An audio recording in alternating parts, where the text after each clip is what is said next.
I'm hearing Kenya's Communication Authority will be setting up a platform which is it a spyware or something to detect fake phones. Okay. Yes. That is a very, very weird thing. I'm telling you. No, but it reminds me of my school days, right? I think it was 2014. I went to Ring Road in Benin and bought Samsung Galaxy S4 for 13,000 naira. S4. What year was this? 2014. Don't worry. Don't even think about exchange rate. I bought rubbish. Well, I'm not even looking at the exchange rate. Like, Did you know? Did you know at the time? I was thinking it was a steal. Like I heard you could get cheap phones at Ring Road. Then I went to buy a Samsung Galaxy S4. Me and my friend, we bought one each. A cheap problem. And it was a disaster, like very, very classic disaster. But I mean, those are for me. I feel like that's like par for the course in African market, right? Fake. The phone was very, very fake. Like 4G was just blasting on top, like woo, very big 4G sign. That should have been the sign that hey, something is wrong. But back then, a lot of phones were actually fake back then. So except you are not using feature phone. Has it reduced? I think it has. I think a lot of those phones have now become more. I mean, look at if you look at Techno several years ago, you say Techno was a fake phone. No, Techno's value proposition was clear.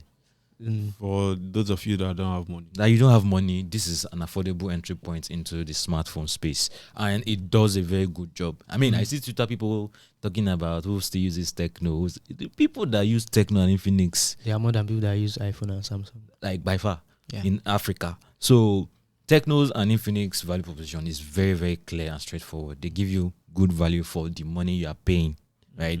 It doesn't have the longevity of iPhone or Samsung, but I mean, you're not buying an iPhone or Samsung. You're not buying an iPhone or Samsung. So, but my concern is why is this an issue that the government should be worried about?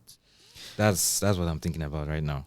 Okay, so just to clarify, let me just clarify what exactly is going on in Kenya. So what they are trying to do is they are trying to install something called a device management system that will on mobile phones through the telcos that will allow them know which phones are fake, right? And the issue there is that there are privacy concerns, right? Like if the government installs, they're able to install these things in people's phones, it's possible that they might get access to, they might invade on people's privacy. They might start listening in on your calls, know the kind of text you are sending. And it's not just people raising these things, even the telcos themselves are raising these concerns that why this should not be done. But from what we are hearing now, the Supreme Court has granted the Communications Authority in Kenya access to actually do this, so they can install. And then the Communications Authority is saying, oh no, we will not be listening on your calls, we won't get access to anything, so just give us we'll just be able to detect, oh, this is the identification number of this phone and this is the user. That is all we will know.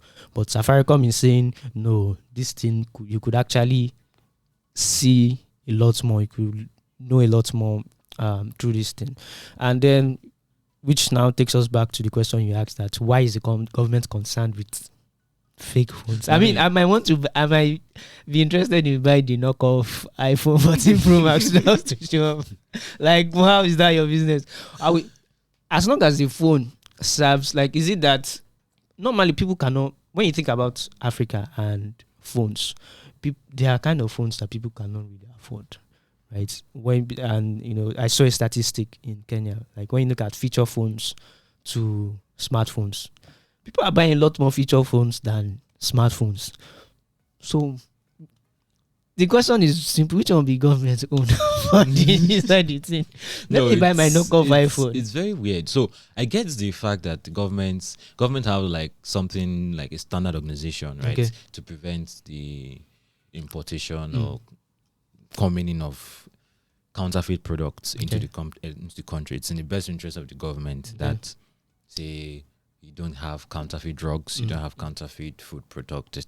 Then in countries like the US and UK, they actually put like special regulations on the kind of quality they want in the products you are bringing into the country, right? So, but everything is done at that Entry point. So, but this is looking like a case of trying to cure rather than prevent. Exactly. You're not doing much. I already have the phone. So are you going to come and take my phone from me? So why do you need to come and...